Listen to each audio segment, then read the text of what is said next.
Hello and welcome once again to the Lean Living channel. Today I'd like to talk a little bit about dehydration. I'll show you quickly to start off with my dehydrating machine here. So you've got a slide off door, a sideways moving fan, so that means the air is drawn out this way. Essentially this is the smallest one that I could actually find, the cheapest one and the one that's the most efficient for space.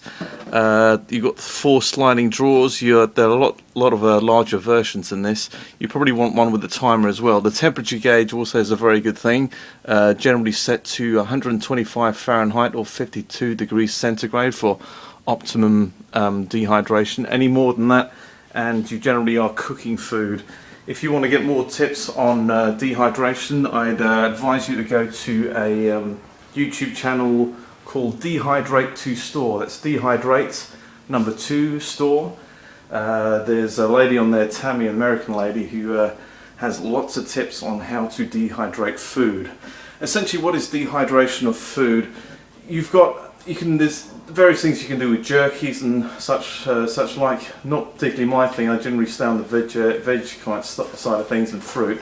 One benefit obviously is elongating the actual storage life of said food products, which can be made to last a bit longer. I normally stick them in a Ziploc.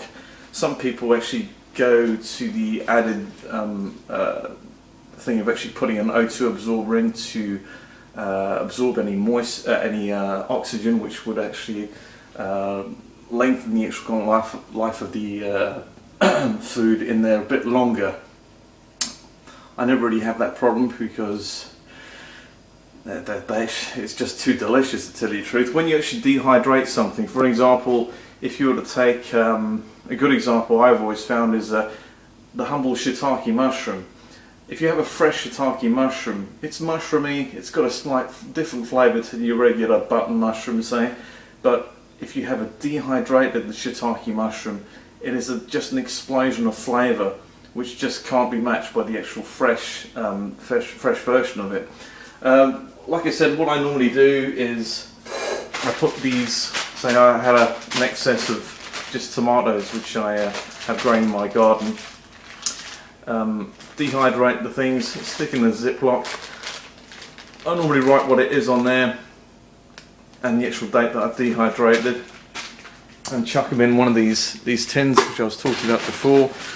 There's also potatoes that you can do. There's pretty much everything that you can do. You can make. I sometimes come across quite a few lemons on my travels. I have friends who have lemon trees and such. I live in that part of the world where that's possible, and dehydrating them makes fantastic teas, because you slice them all up, you put them in the trays, you dry them off.